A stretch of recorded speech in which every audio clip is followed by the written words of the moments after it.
There's nothing that's more demoralizing for wanting to have to do hard work than working nights and not sleeping.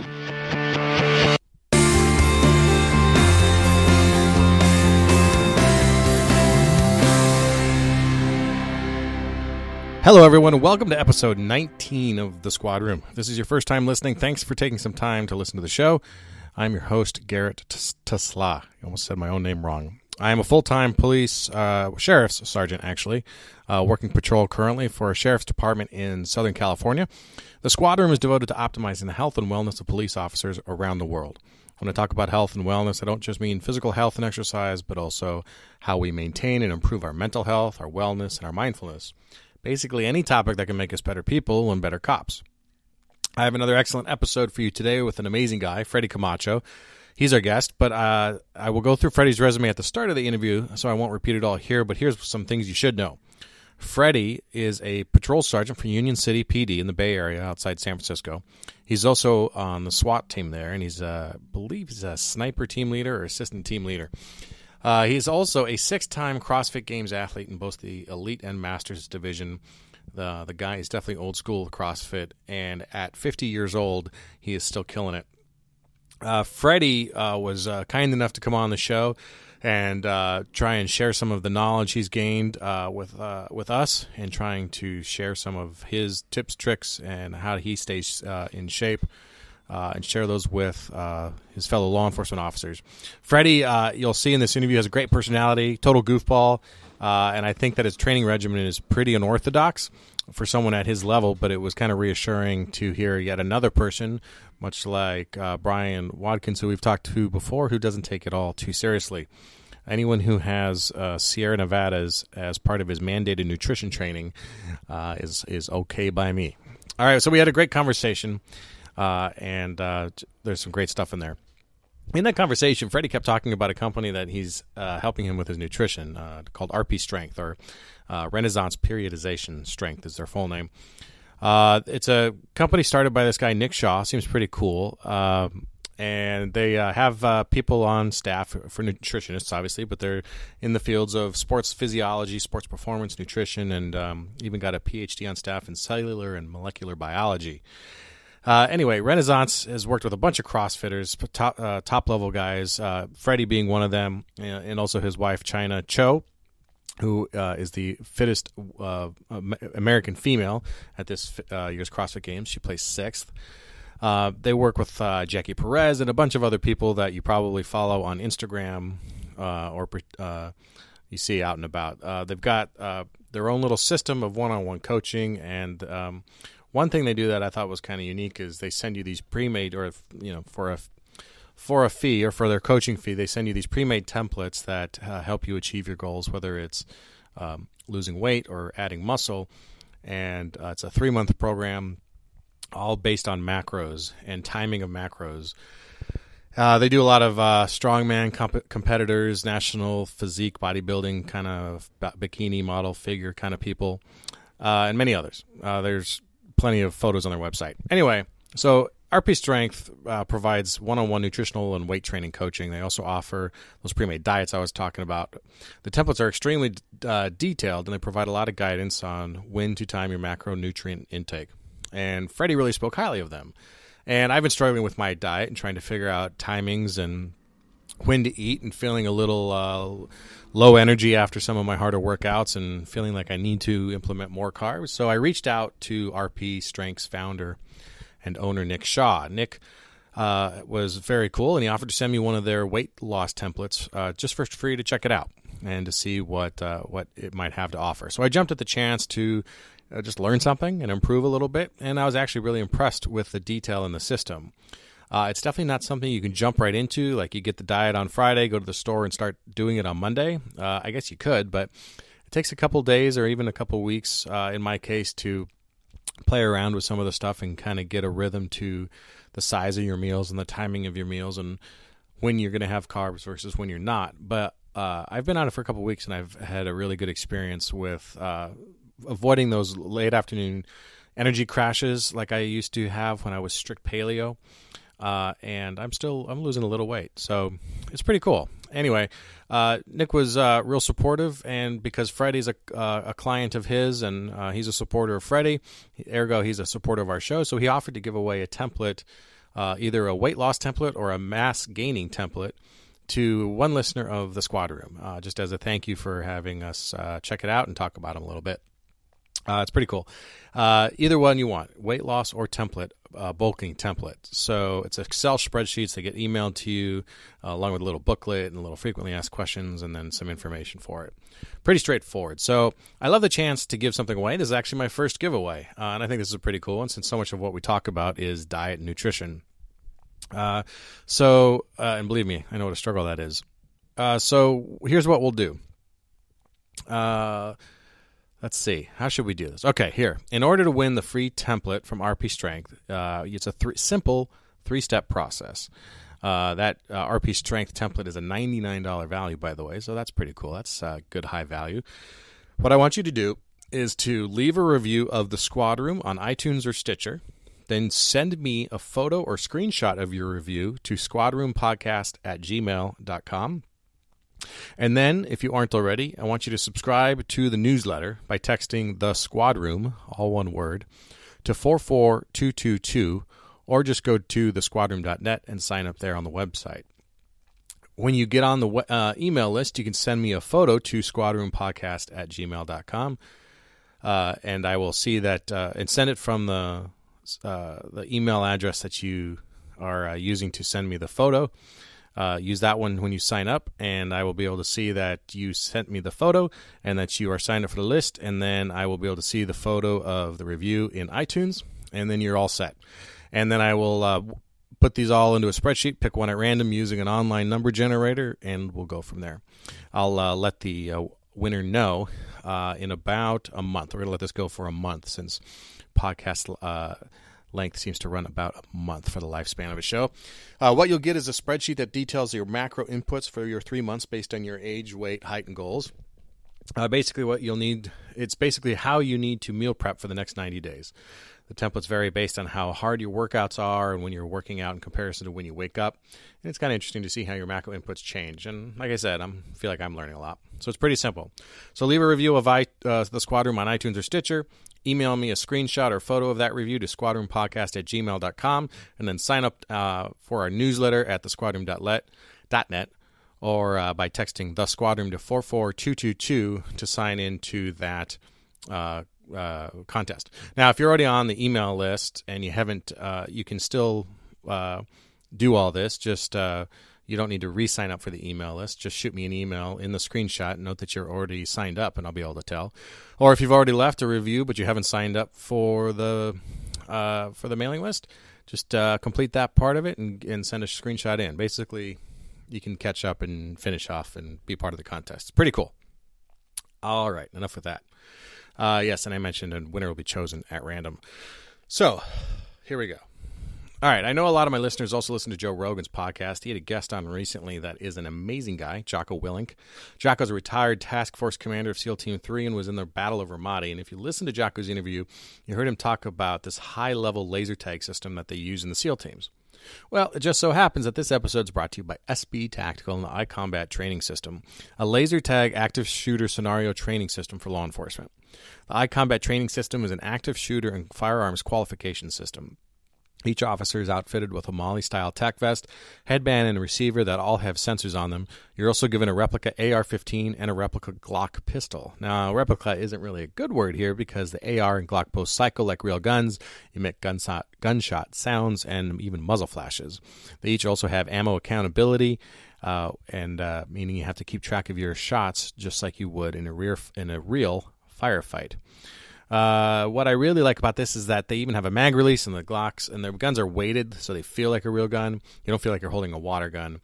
The AR also has a functioning safety and can be used in single shot or burst modes. This is not a simulation system, it's a replication system. And because of this, you can take it anywhere. And because you can take it anywhere means that there's no site prep, no ammo costs, and none of the safety issues that come with live fire or sims training. I hate sims training, and to me, this system has all the benefits and none of the liabilities. To prove that point, watch the video at SB Tactical, where they used a functional terminal at Burbank Airport for active shooter training. They used a functioning terminal with real as you can get cover and concealment, and multiple agencies went through these scenarios. You'll see how people react to getting shot, how they flinch, and how sometimes they get inside their own OODA loop and they divert from the task at hand. So check them out at sbtactical.com. And back to Jocko, if you haven't, you should definitely pick up his book, Extreme Ownership. It's pretty amazing for anyone in a leadership capacity, which frankly, to me, means any law enforcement officer. All right, so let's get to the interview with Freddy. Great guy and a supporter of the show. Give him a follow on Twitter or Instagram at Freddy Camacho 65, and let him know that you heard him on the Squad Room. All right, thanks for listening. Ladies and gentlemen, Freddy Camacho is on the show today, and if you've been following CrossFit for any amount of time, you have probably, almost certainly heard his name get bandied about, and maybe it's because he owned one of the first 100 affiliates of a CrossFit box, or maybe you took a seminar that he was teaching when he was part of the CrossFit seminar staff for L1, or maybe it was because of one of the 6 times that he's appeared in the CrossFit Games, making his 6th appearance this last year in 2015. If you haven't heard of him because of that, you might have heard of him because of his fiancée, Chyna Cho, who finished 6th this year at the CrossFit Games. But all of those things aren't the reason why I have him on the show today. I have him on because he is a full-time, active-duty police officer in Union City, California. And we have a lot to jump into. So, Freddy, welcome to the show. Thanks for having me. Good times. Yeah, I'm excited to have you because I wanted to get through your litany, and it's a long litany of accomplishments you've had, because I want to get into how you've been able to achieve what to an outsider seems like success. And obviously hard work went into that, but we want to figure out where you put in that work. So currently, we were just talking a second ago, you're a sergeant in Union City, correct?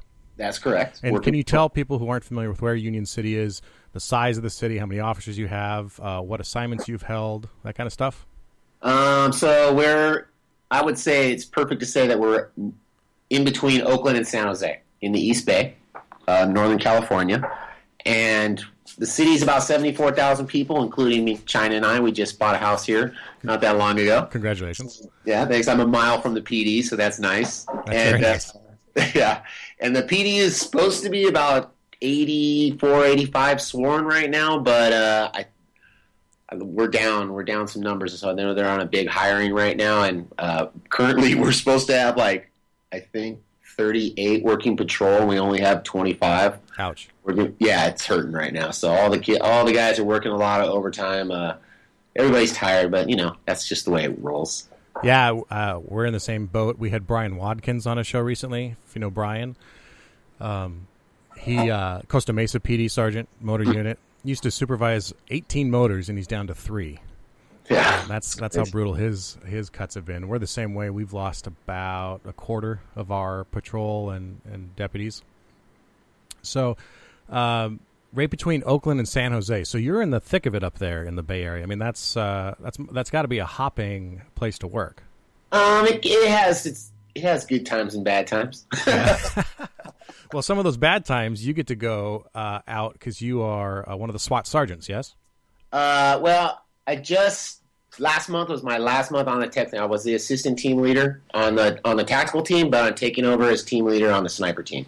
So we're going to have 2 separate elements now. We never had that before. We were I was on the sniper team, but we were basically still on the tactical team, and now we're going to separate them. So if there's anybody out there listening to this, then their teams do that, I'd like some to contact you and talk to you a little bit about it, because it's kind of new for us being completely separate now.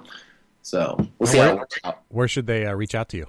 You just hit me up on Facebook, Freddy Camacho, or I can contact me, Freddy at CrossFit@Fremont.com. That would be cool. Oh, yes. I forgot to mention that, too. On top of all of the stuff you've got going on with work and your CrossFit Games appearances, you are also co-owner of CrossFit Fremont. Yes, that's right. Me and Chyna and I just bought into Fremont. I took a buyout at One World it was just like a month before the games last year. Yeah, or 2 weeks before the games. It was tough. It was not the greatest of timing, but it had to happen. And we were lucky that we landed with CrossFit of Fremont and our co-owner Jeff Moran, and it's been really cool so far. So you're obviously a busy guy. I mean, you maintain your fitness at a high level. We were just talking to you work maybe the worst shift in law enforcement, which is what, Friday, Saturday, Sunday nights. No, the worst shift in law enforcement. Now I know that. I mean, how younger guys are going to say that's the best shift in law enforcement. What are you talking about? All the action and everything happens on Friday and Saturday nights. And you turned 50, is that right? I did. I turned 50 in July. Was 2 weeks before the games, Ben? Yeah, 2 weeks before the games. Yeah. So it's funny because I know that there's a not a butting of heads, but a little rivalry or a little snarkiness between day shift and night shift sometimes, and some departments. I don't know if you guys have that. We rotate shifts every 4 months, so we share the pain and the wealth of day shift versus night shift. Sounds like you do a bid process, but you recently got transferred too, so you're kind of you're with that schedule for at least a little more.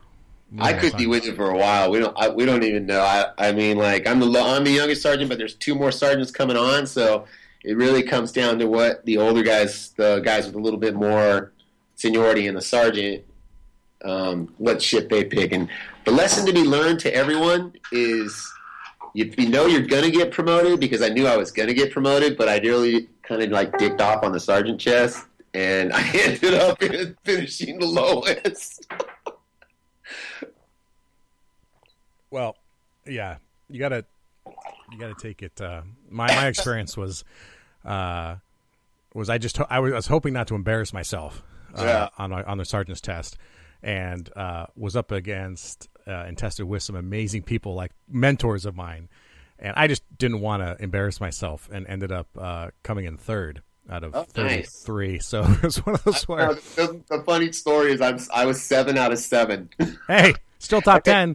Yeah, I did worse. I did the worst thing that I did was normally the things that I'm the strongest at. You know what I mean? And I was whatever. It's a tough process, and it's a stressful process. And yeah, well, at least I got my teeth wet as a full-time sergeant in the busiest and shift with the youngest guys. Yeah, they threw you into the thick of it, didn't they?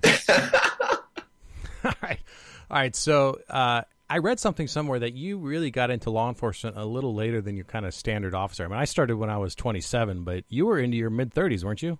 Yeah, I was 35, I think, when I started. Yeah. So what were you doing before that, and what was that process that brought you into law enforcement?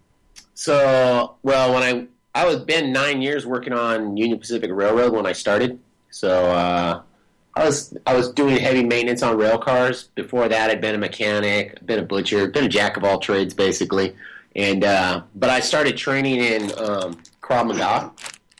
And the guys that I was training with, 2 of the guys that I trained with were with San Jose PD, and they're just, hey, why don't you become a cop? And I was all like, okay. And like that weekend, I started putting in applications, and I actually got picked up. That was what? So 15 years ago. Up here in the East Bay, pretty much all the agencies were hiring a lot. There was what was that? So around 1999, 2000. Yeah. There was a lot. There was agencies were hiring a lot back then. And I think I got lucky. I had a checkered past when I was younger, you know what I mean? So I got in at the right time. I don't know that I would get in earlier, or if I'd have got in later. I think I just landed at just the right time, and I got picked up by South San Francisco. Had a really good career there for 7 years. But yeah, I still have really good friends with the guy who first said that to me, Tony Alfonso. He runs the CrossFit at San Jose PD. San Jose PD was one of the first PDs in this area to have a full CrossFit gym. We did some level 1 seminars at San Jose PD, and it's kind of crazy that he's the guy that was like, hey, why don't you become a cop? And I was like, okay. And on a whim, I just became a cop. Well, it seems to be working out for you. Have you enjoyed the last 15 years for the most part? No, and I tell people all the time, it's truly the greatest job on the planet. You're basically your own boss. Of course, we all got rules to follow, but you're out on the street, I mean, we drive solo, so you're working by yourself, you know what I mean? Yeah. It's just the things we see, right? The things we see. And just when you think you've seen it all, something else comes along, and you're just like, holy shit. I still want to give it up. I mean, technically, I can retire right now, right? I've got a few more years to put in. I'm not in a hurry to go anywhere, and I live close and feeling good. So I'm gonna stick around for a little while longer, man. It's a fun job. Oh, that's key. So, a lot of people, a lot of cops, myself included, got into or discovered CrossFit through the job or through someone they worked with, or that they were trying to work out some issues, or maybe like for me, they saw Greg Amundsen's talk on being a professional warrior athlete or a tactical athlete.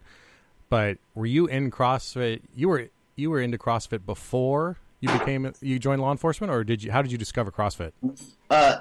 So the guys that I started with, I was training Krav Maga. I ended up started ring fighting. I was doing Muay Thai, Sanchow. I started boxing.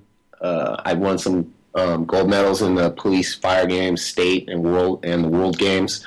And then my corner guys and myself started our own gym. So we started up what we thought we were going to be a fighting gym. And I was doing a bunch of the conditioning classes for fighters and anybody that just wanted to do fighting style conditioning. One day I was rolling around with our jiu-jitsu instructor, and he's this skinny guy, smaller dude, but he's like really super strong. I'm like, hey, what are you doing for your fitness? And he's like, oh, I do CrossFit. I'm like, CrossFit? What the hell is that?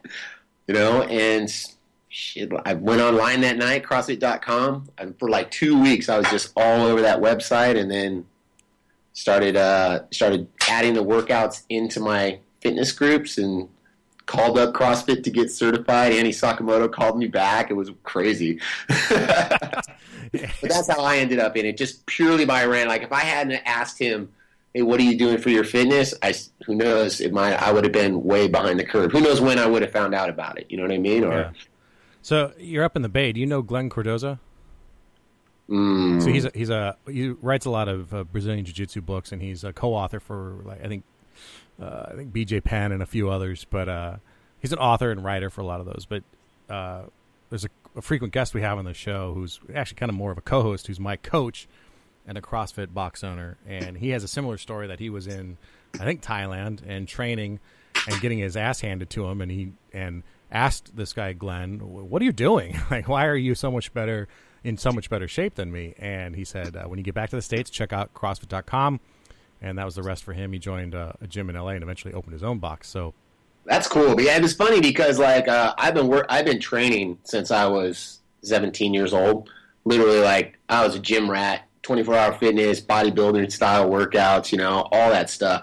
So when I first did my first CrossFit workout, which was March 28th, 2006, I remember the day. Wow, that's... I have yet to go back into a 24-hour fitness or a commercial gym and do a workout. As a matter of fact, I kept my gym membership for like 3 years because it was like $17 a month. I'm like, hey, you never know, I might have to go back there sometime, but... Finally, when my credit card or something changed, they sent me a notice that they were gonna send me to collections or something. Whoa!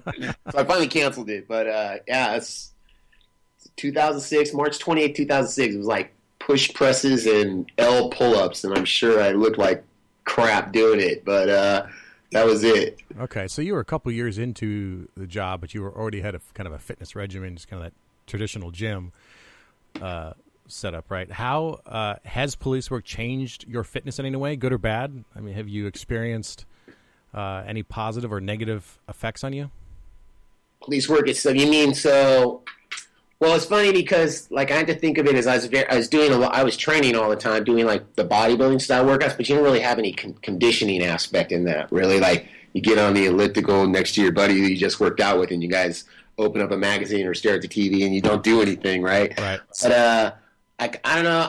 What happened with me that kind of led to me getting into martial arts is I was playing a lot of hockey and then getting into fights a lot on the ring. And I knew a buddy of mine that was a really good stand-up fighter. And like, hey, what should I be doing? I want to learn to fight a little bit better. Led to Krav Maga. Led to me at my job started running a little bit more. I mean, I've been a wrestler and stuff like that. So then I got into I went back at like 34 years old and got into some AAU tournaments and wrestling. But when I decided to go for police work, that's what wanted me to step up my conditioning aspect of fitness. So I would say for me, is important to be conditioned to do police work, whereas not where I needed to have to. It changed my ideas to be my conditioning afterwards. You know what I mean? Like I wanted to be fit to do police work. So makes sense. So one thing we share in common is a general distaste for night shift. I think, right? And just the wear and tear that it puts on you. You're on a busy end of the week, and you're there for an extended amount of time. You don't know if you're coming off nights anytime soon. At least I have the benefit of knowing the lights at the end of the tunnel every 4 months. How do you deal with fingers crossed? What's that? Double fingers crossed right now. Yeah. How do you deal with night shift? Do you have any routines or tips or tricks or things that you do to minimize the detrimental effects of that hard to get to sleep, that lack of sleep? Yeah, I mean, obviously the trick is to get as much sleep as possible, obviously. So, like I know we were kind of I mentioned to you a little bit before. So what I learned was, at first when I would come home, you know, like most of us, we have that whole, we want to unwind thing. So I would sit around, turn on the TV, maybe eat some food or something, watch a little Sports Center, drink some beers or some wine or something, and think that's going to help me. I'm finally going to fall asleep, and I sleep great. But I definitely learned, like, come home, man, I just climb into bed. You know, if I just, you know, I don't think I'm tired, and Chyna laughs at me because she's like, man, you climb into bed, and you're literally out within, like, 10 minutes. So, like, I think the trick is to just go to bed, like, as soon as possible.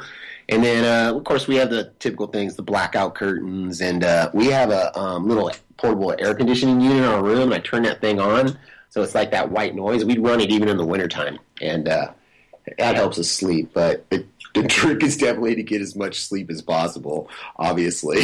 Yeah. Easier said than done. I mean, that's not – I got to get myself one of those AC units because I don't know about up in Northern California, but we've had a heat wave here that's lasted several months, and hard to sleep when it's like 83 in the house.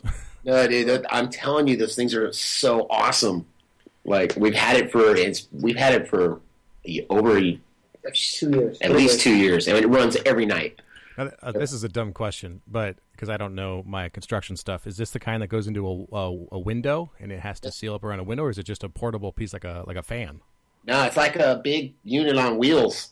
And then the little vent thing goes up into the window. It's got this little piece that goes in the window, and you slide the window up against it, the vent. Yeah. It's money. Oh. I was like, I got it at Lowe's for like $200. It's the best $200 I ever spent. Oh, yeah.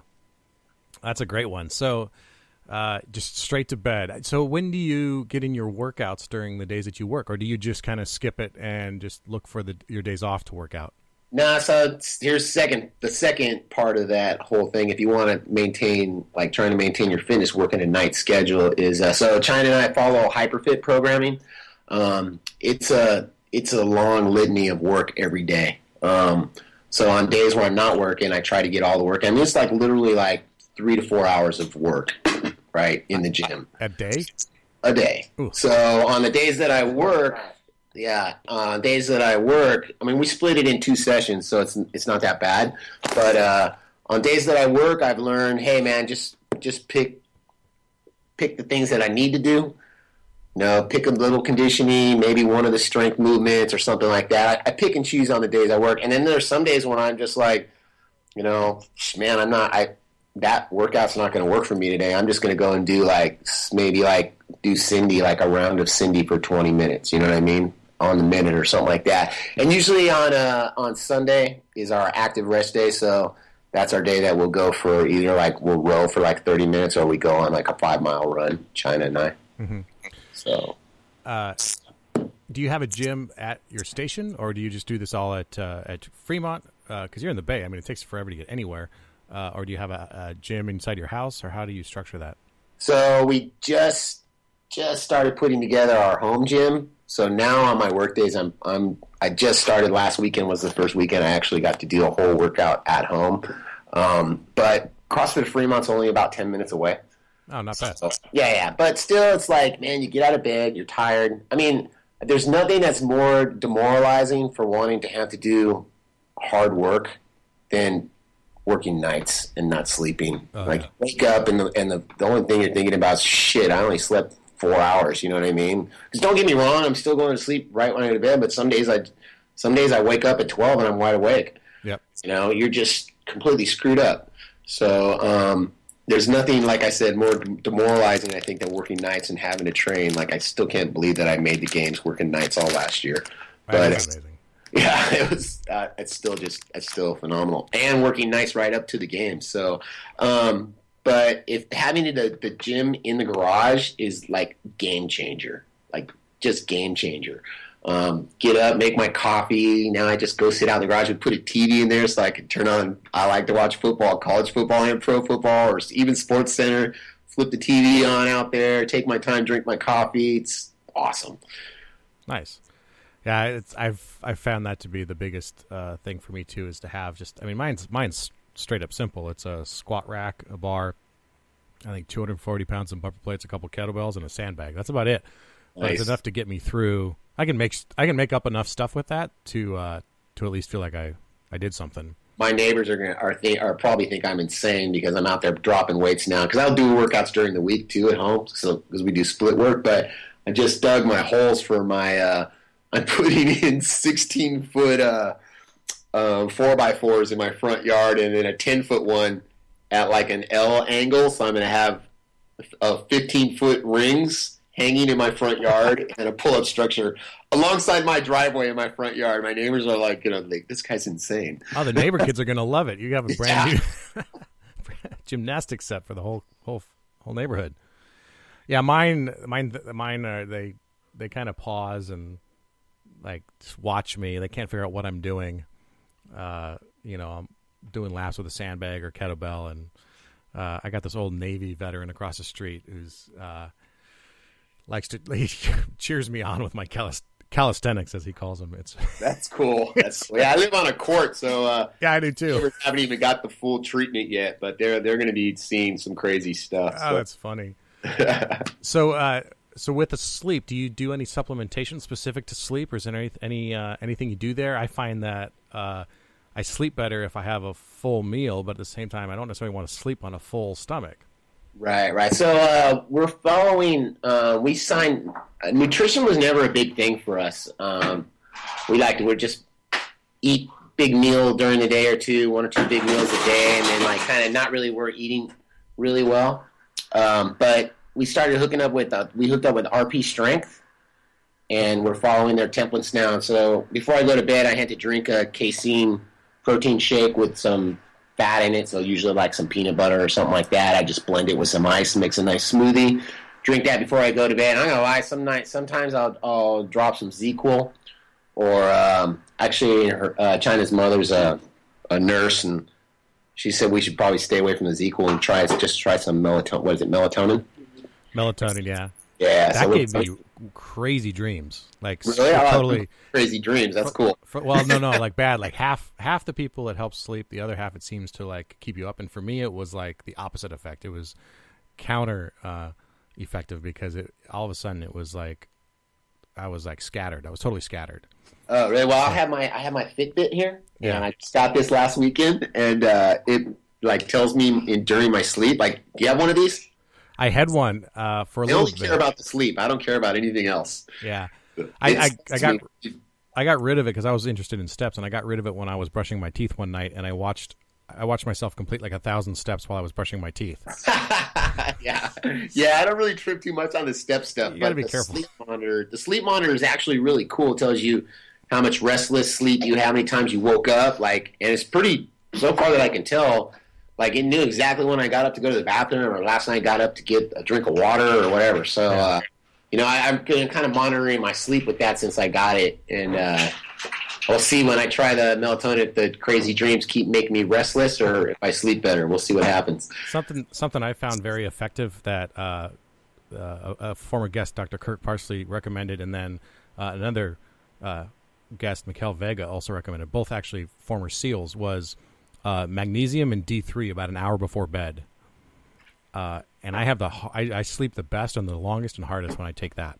That was that. Isn't that Sleepies or whatever it is? There's something that Rob Wolf was pushing that product. I forget what it was called, but it was magnesium. He's saying, yeah, there's a couple different versions of it. I just buy magnesium and D3 separately, and that seems to knock me out pretty solid. I'll have to try that too. That's a good one. So you said that like nutrition's not that big a deal for you guys. No, I have a hard time believing that, considering the Instagram photos I see of the two of you. But what's your meal prep like for your week? And do you meal prep just for work, or do you not at all, or what's your nutrition schedule for the week look like? I think I'm lucky in two things that I have a slight advantage over probably every other guy that I know that I work with is, number one, we don't have kids.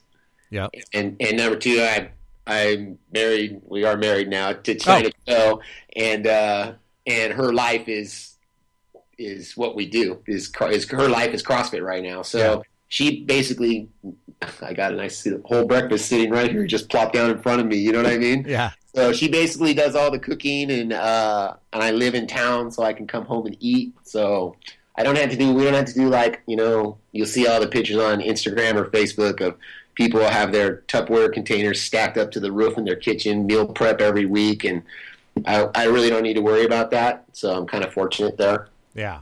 But she does all the cooking and preps the meals and looks at my template and so, oh, no, you're supposed to be eating this right now or that right now, and she does it a lot better than I do. I'm not really a big fan of the nutrition thing, but I have noticed differences, so I'm embracing it a little bit more. It's just tough. What are, you said it's, and I'll put a link into the show notes, but is it, say it again, RS or RP Strength, you said? RP Strength, Renaissance Performance Strength. So you can look them up on, just type in Google RP Strength on in a browser, and it'll pop up. And how does that system work? Can you describe that to people? So they send you a template. Basically, you get a questionnaire, asks you everything. What do you work? What do you sleep? How much you weigh right now? What's your goal? Is your goal performance? Is it, they have tons of, they aren't just CrossFit. They have, powerlifters, bodybuilders, everything. So for me, I wanted to get back down to my better weight when I was for CrossFit, which I think is the 185 to 188. I was weighing about 196, 197. Whereas Chyna's not looking to lose weight. She's looking to perform better via food. So then what happens, they take all that data. Everyone in that company is like a PhD or, a doctor. It's like it's based on science. They base the whole thing on science. So it's very macro controlled. It's not, they don't tell you exactly what to eat. Like, okay, this morning you have to eat eggs and this, and they tell you, hey, you need a 4-ounce portion of protein, you need to have your serving of fat, your high glycemic carbs, when you're working out, blah, blah, blah, blah, blah, blah. So. And how long have you been on that? Chyna, what, about 5 weeks now? 6 weeks, I'm down 7 pounds, so. Wow. Well, I knew that it was going to win-win for me, that I was no way I was not going to lose weight, because it made me drink about 90% less beer than I was drinking before. So just thought, no way you're not going to lose weight, right? If I could find a plan that quote-unquote makes me stop drinking beer, I'll sign up in a second. But I always seem to overpower those. Yeah, dude, I love the workout, and literally time and then crack a beer. Like, I don't care where I'm at. I got a fridge at the gym. I got a fridge at home. I was like, time, crack a beer. So what's your go-to? Because I'm a beer fan, too, and we talk about this a lot. Sierra Nevada. Sierra Nevada. Oh, that's pale ale, and then I like a lot of IPAs are good, too. So. Well, we're in the right state for that, for the West Coast stuff. Totally. Yeah, that's always a challenge, is I was rewarding that hard workout with a nice frosty IPA. I'm getting off track. So it sounds like, I've never heard of a program like that where you can kind of get general guidelines, but you're not locked into a rigid recipe diet. You got to have 3 eggs and this, and half a cup of spinach, and that kind of stuff can be overwhelming. This seems to give you some room or some latitude to pick how you're going to accomplish those 4 ounces of protein, as you said. No, absolutely. And then, then it's nice because they're like, hey, don't be that crazy person that if you go out with a bunch of friends, you're like, oh, I can't eat anything here because, man, just eat whatever, but the cool thing about it is exactly that is So one of the things that we had to do is on days that we do double days, when we come home, we have to have like a high glycemic carb. So that's like cereal, you know what I mean? So like Frosted Flakes. Like, so Chyna's like, hey, she looks at Pop-Tarts and is like, hey, Pop-Tarts basically the same thing. She contacts our coach. He's all, nope, Pop-Tarts are good. So like, we get Pop-Tarts, man. I'll sign up for any diet that includes Pop-Tarts. Right? People are like, what? Pop-Tarts? What kind of diet is this? Well, it's extremely counterintuitive for someone who sixth last year, right? Yes. Sixth last year in the elite division of the games, who it just kind of blows my mind, because you have this image of someone who has to be obviously disciplined, but like no cheating, or I mean, I'm sure that happens leading up in the days to the games, but that's interesting. I mean, there is no perfect system, I guess, or there is no system that's right for everybody. Right. Well, I mean, like I said, it's the when it comes to food and nutrition, like we just knew it. Like, we just knew that it was a missing part of our game, but it is a game changer, because it's fuel. That's all I had to do is you have to look at food. You can't. It's good to enjoy it. So we make things, and we're playing around with different things, and made some exciting things. But you can't just think about it, man. I just want to eat everything that I love. You got to kind of like think about the fuel part of it. So it's like, is a large pizza going to be the best thing before when you have a big workout the next day? Probably not. Yeah. So how is there a general idea of the diet you stick to? Is it kind of a zone-esque or paleo-esque, or is it, paleo plus Pop-Tarts? No, I definitely not say paleo. It's more along the lines of zone. It's just it's managing your portions, and then the science side of it is making the right portions is going to make you perform the best, right? So that's like having the right amount of carbs, or even when we work out, we have to drink or eat a protein source and a real super sugary drink for that instant energy out of that carb. So we drink like Kool-Aid when we're training. Literally drink the Kool-Aid. Like, my whole world just got skewed. I'm so confused right now. That's awesome though, because I like to hear that you can function at such a high level at like a Masters Games athlete at 50 who works night shifts, who's on the SWAT team, and still have a little fun with it. I have a lot of fun, bro. Trust me. Yeah, it sounds like it.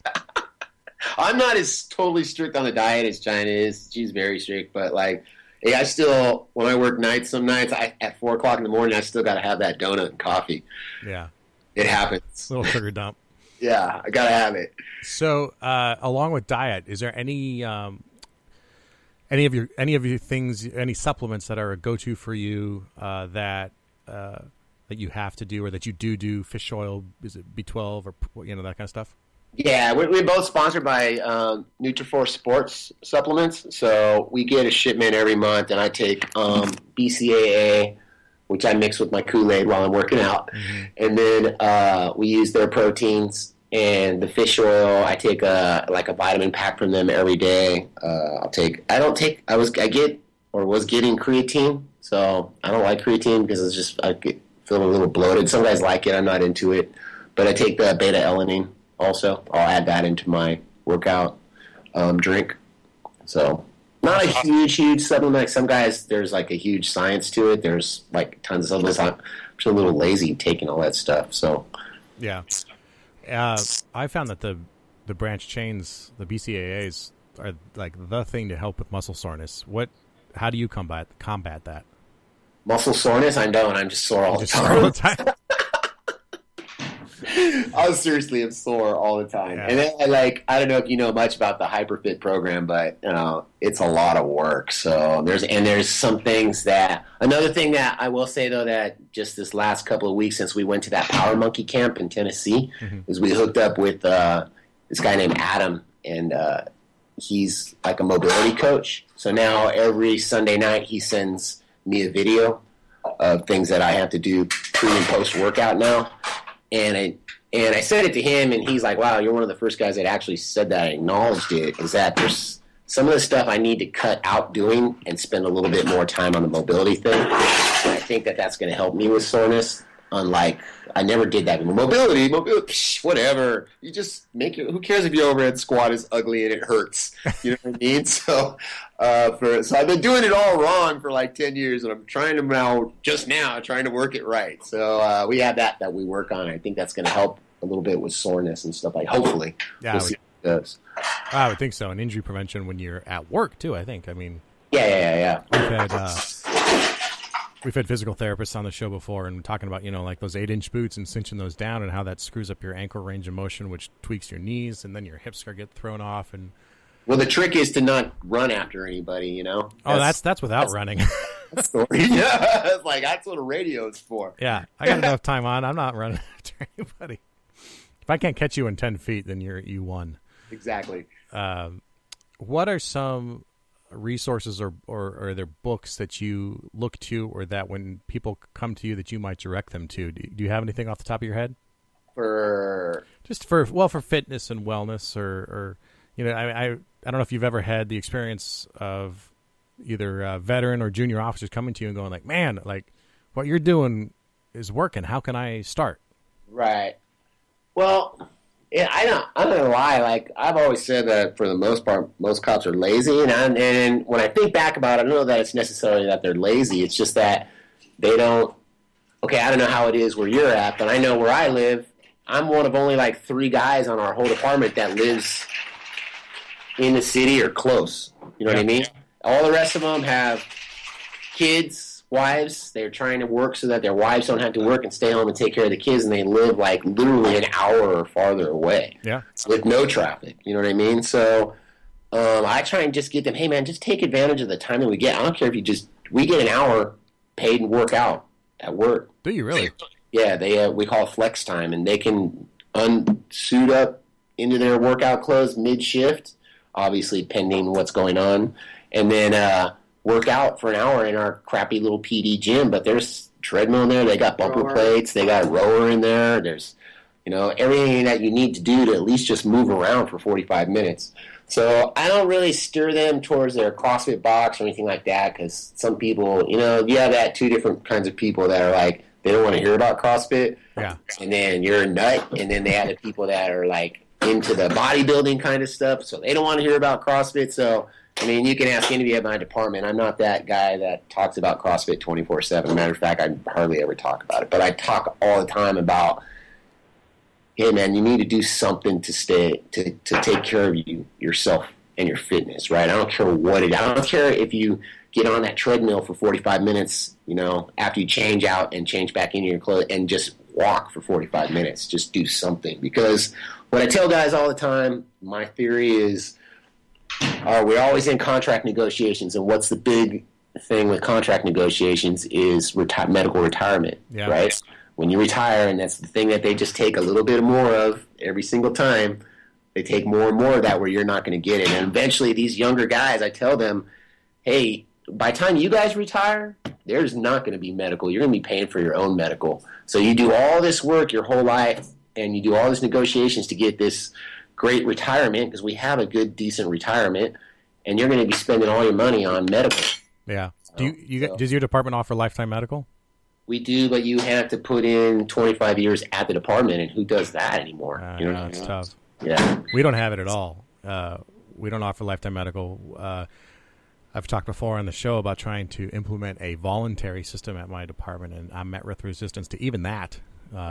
Even the idea of someone on their off time but working out on our campus at our headquarters, even that is meeting resistance for stupid reasons, risk management issues.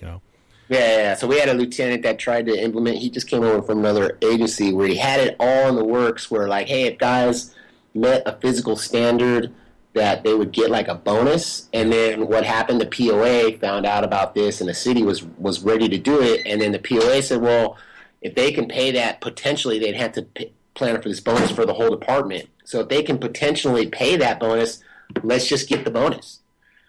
You know what I'm saying? Yeah. Without having to do the fitness side of it, let's just take the money. So then it just became a moot point, and then it all got squelched. So sometimes we can be our own worst enemy.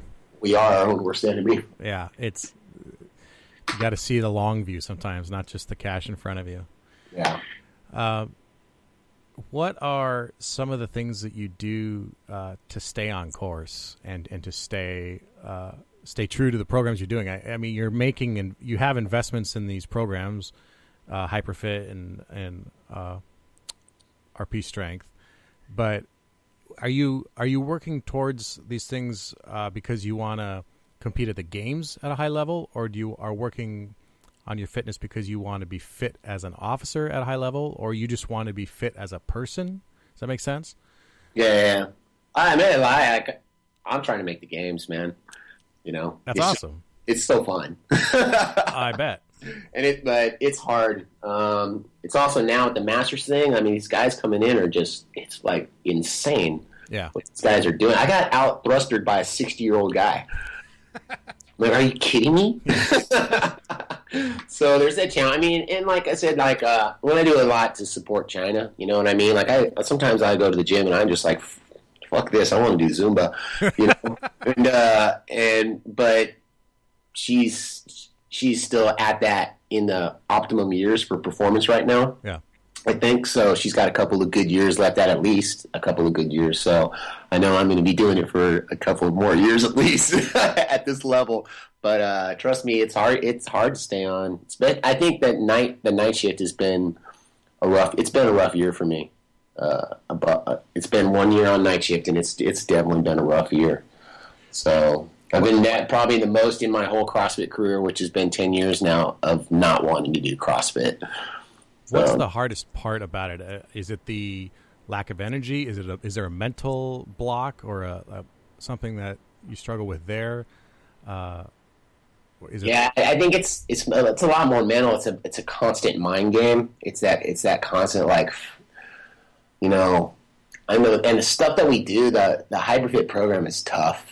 And I'm not doing a Masters one. I'm doing the same one that, because Chyna, we train with Neil Maddox. She trains with him 2 to 3 times a week. Mm-hmm. So I'm doing the same program. They're doing another one. I'm going to Neil's gym today. God damn it. Scaling a lot of stuff, but just trying to keep my mental game on track it's been tough with the. I think it's just the. I'm completely whacked out on sleep. You know what I mean? Like last Monday night, I had to work my 4th night because every once a month we have a payback day, and so I had to work 4 nights. I try and take as much time off as I can, so I have a lot of time saved up, so I can, if there's another sergeant working, I'll comp off in a heartbeat. I don't care, but I think just the sleep patterns I get off work on Monday. I would try and wake up by 12 or 1 o'clock, and then I'm ready to go back to sleep again by 10 or 11 o'clock at night. We stay up till 12. But then I'm back into that schedule. You know what I mean? So I'm just out of whack on sleep, man, and it's just fucked up my brain mentally. Yeah, it does. It really does. So how do you combat that? Do you write down specific goals, or do you have a routine through the day that you just follow that to eliminate some of the guesswork?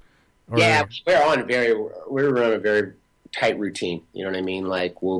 We head to the gym here in a little bit, and then we have that schedule where we go to the gym for a certain amount of time, and then we come back, we'll eat a meal, come back home, back in the gym again on the double days, and then the other days when I work, what time. I mean, it's all laid out even in my diet plan. It's laid out, that schedule, and I just stick to that schedule. But just mentally, sometimes it's tough to want to try and work hard. You know what I mean? It comes just the worst attitude ever when I get to the gym. It's so bad. I feel so bad for Chyna because I'm just like, I totally know what you're saying. And honestly, if I don't think that if we weren't together right now, I'm not quite sure where I would be in my CrossFit career right now. You know what I mean? Sure. I'd still have a gym, I'd still be coaching, stuff like that. I'd still be working out, but I don't know that I would be. I probably would have to, because there's that ego side of the games too. You know what I mean? Man, I'm a games athlete. You know what I mean? Maybe not an elite games athlete, but I'm still a games athlete and have been in the past, and so I always kind of have that. And I've always said that I'll try to make the games until I'm pushing up daisies in my grave, So there's always that. But it's just been tough while I've been on nights. Hopefully I get off nights and it'll be a lot easier. Yeah, it is. It definitely is easier on days. So scheduling seems to be very important to you. And do you schedule your day like down to the hour in terms of what you're doing through the day? Between whether that's, I mean, even though you don't have kids, you've got a house, so that means you've got stuff you got to fix.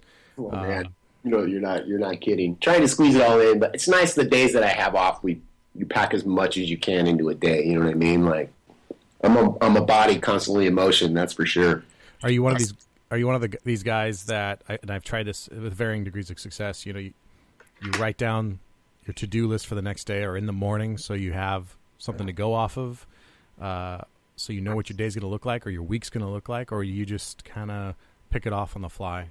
Pick it off on the fly. I tell Chyna things and she remembers everything and I forget everything. So I think that's just being a wife or a woman. Because my wife remembers stuff I can't keep track of.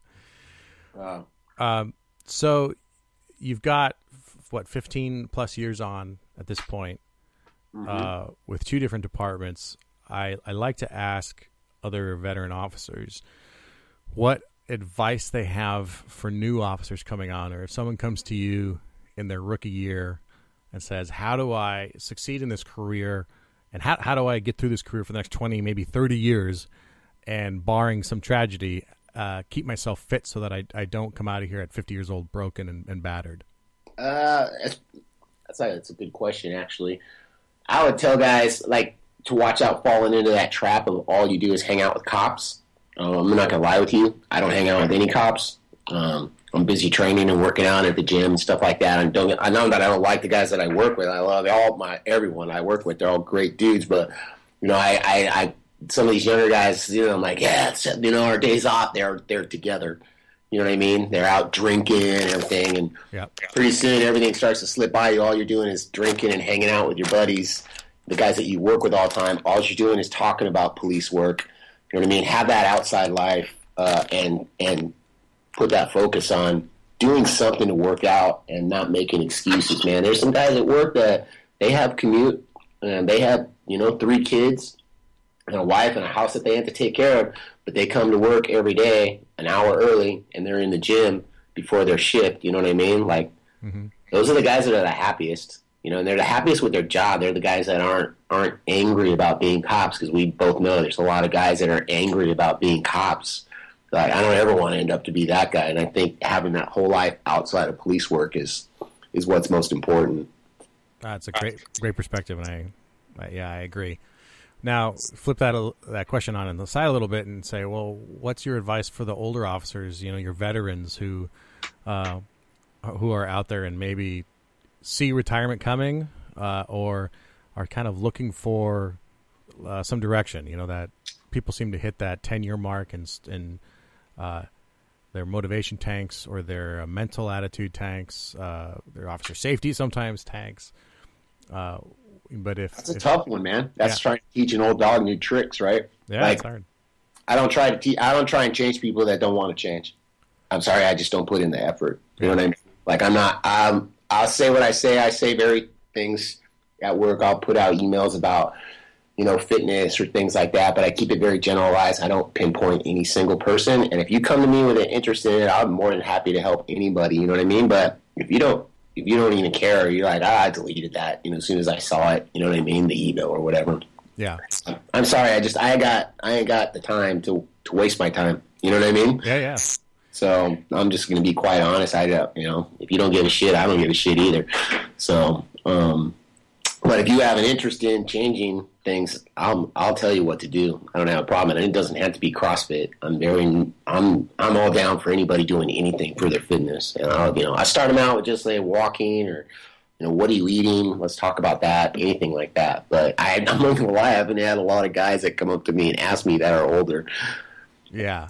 Well, we're like we said earlier, we're sometimes our own worst enemy. I think, like you touched on it, cynicism can set in, or hardness, and we have a hard time asking for help too. You know, just we're type A people. We're trained to present to the public that we know everything, and if we don't know everything, we fake it until we do. Right? I mean, that's kind of one of the issues or the essences of command presence is you get to the scene and you don't know what to do something and make it look like that's exactly what you meant everyone to do, right? It's the same thing as, and then we're resistant to change. You know what I mean? Yes. So, like, when you're a patrol sergeant and you being a sergeant, you can't be resistant to change because everything is changing. Everything about police work is changing right now with cameras and everything else. And then you get these guys that are the senior guys that are just, they make it hard for change as it is, and they're set in their ways. So getting them to change police work alone is hard enough, let alone try and change them for, like, making their health life better. You know what I mean? Yeah. So before we hit record, you said that you have what, 8 guys on your squad? On Friday and Saturday nights, we have minimum staffing of 8. Plus, I have 2 guys working over at our big shopping center over there. So, and then 1 prisoner transport guy. So we're at 10, 11 guys. And out of those, how many are on probation right now? Oh, my patrol guys, I had on that shift that had just ended in January, in July. I had 7 out of 8 on probation. And so, is it a year or 18 months for you guys for probation? 18 months. So 7 of your 8 guys have 18 months or less on the job. And there's as having had probationers, there's a lot of pros to that. But as a sergeant too, there's a lot of cons. And with 7, that's a lot of people to keep close tabs on. But tell me if you've had the same experience. But the younger guys coming on now, not only do they have the enthusiasm that the more seasoned guys often lack at this point, but they are much more open to change, and they are much more curious about taking control of their own fitness from the start. So what I mean is, I guess they're more open to ideas of, like, the importance of mobility and why stretching before your shift might be a good thing. I don't know if you had that same experience. Definitely, I'd say they're definitely more open to things. I don't know so much about fitness because, like I said, I don't preach it a lot, or I don't talk about it a lot, or try and force things. We have the opportunity. If I'll see somebody who's like, "Hey, Sarge, is it okay if I go 10?" We call it 10-7E when you take your exercise. I'm like, "Hey, there's a guy that's smart enough to, like, take the opportunity he has," but definitely open to. They're easy to mold, and that's what I think. I know it's crazy that 7 of 8 guys, but there's 7 of 8 guys that aren't experienced, so I can kind of, like, help mold them into being good cops, you know what I mean? Absolutely. So I kind of that side of it's been kind of cool, but definitely they're open to. Obviously, they're open. Well, they don't have a choice, really. So they're like the body camera. We wear the little live view with the slide open door. I mean, they have theirs running all the time, and like for me, I still am trying to get used to using that thing. And yeah, but they're no, you're right. They're very open up to things like that. Well, that's why I like having probationers or even trainees on my squads, and I encourage it, and I'm always open to it, because that's the one chance I have to create or mold the person who's eventually going to be my partner, or is my partner, right? I mean, right. They might be the guy coming to save my ass, so I want to make sure I do everything I can to make sure they're a good cop. No, absolutely. Absolutely. Awesome. So what is next for you? Is there a next? I mean, you said you plan to, it sounds like you're going for the games in 2016. Mm-hmm. And what do you mean next, as in like my next competition, or? Yeah, that, and where do you see both your fitness career and your career as an entrepreneur, which we didn't even touch on, that you run a gym as well, and then your professional career. Where do you see that going in the next couple of years, and how much more time do you really think you'll be in law enforcement? I think everything's going to be the same. Like, run the gym, work. Still trying to make it to the games every year, so no big changes over probably the next 6-7 years. Just my guess. Keep on keeping on. Yeah, until you run yourself into the dirt, which we're all trying to avoid, and hence the purpose of the squad room is to do that gracefully, so that we don't go in with broken backs and broken knees and bad attitudes and broken brains. I don't plan on retiring for another 6-7 years. I'm not in a hurry to go anywhere, so just keep doing what I'm doing, I guess. Haven't really put much thought into it. Well, you're definitely one of those guys who is counter to, our retirement, most retirements in California are 3 at 50, at least for veterans. That's changed now, but people hit the door at 50 and are gone. Or people hit the door at 50 and they can barely get out of the patrol car. The wrenched back and the blown knees and all that, or they get to 50 and they're low energy and angry, and you are none of those things. No, that's true. That's awesome. That's fantastic. I mean, I got 12 years before I hit 50 years old, and I hope that I maintain that kind of positive attitude when I'm there. I hope that in 12 years I can call you up and say, "See, I did it." I have faith in you, man. I have faith. I appreciate it. I do too. It's just awesome to hear. Freddie, thanks for being on the show. Thanks for having me. Yeah, it's a pleasure. We'd love to have you back sometime. Good luck next year. If we don't catch up before then, please wish Chyna best of luck too. Where can people find you? We mentioned it earlier in the show, but you've got what's your Instagram? Freddy Camacho 65, and then that's my year I was born, not my age. And Freddy Camacho just on Facebook, and then Freddy at CrossFitOfFremont.com. Are you on Twitter? I am. I think I'm Freddy Camacho on there. I don't Twitter a lot. So. You're on Twitter. And do you know Chyna's offhand? I'll put it in the show notes. But. She's Chyna Cho. You can find her Facebook, Twitter, or Instagram, Chyna Cho. Awesome. Thanks for being on the show, man. Appreciate your time. Lots of great stuff to take away. I think for me, the fact that your meals aren't when I say dialed in, aren't dialed in, it means you allow yourself some freedom. Absolutely. And it seems like your partnership with Chyna certainly goes beyond just being married, but that you both have a common goal and you both work towards that goal together. Yeah. And that you plan those things out in advance, and that you have the same goals. And that's got to be huge. Way huge. Yeah. Awesome, man. Thanks for your time. Appreciate it. And let's talk soon. All right, yeah, let's do it.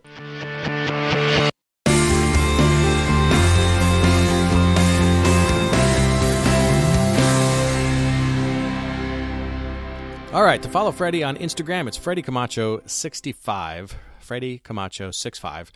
His website is CrossFit of Fremont. That's in Fremont, California. And to follow the Squad Room, it's at the Squad Room on both Instagram and Twitter. Our website is thesquadroom.net. Don't forget to text the Squad Room to 44222 to sign up for our mailing list. And don't forget about that RP Strength giveaway we talked about at the beginning of the show. Skip back to the beginning of the show to learn how to enter. If you forgot, I won't go over it here because I know your time is valuable. Again, I want to thank SB Tactical and the iCombat Training System for their support of the show. Check them out at sbtactical.com and watch the video of their active shooter training system in action. It's replication, not simulation. Until next time, take care of each other and stay safe.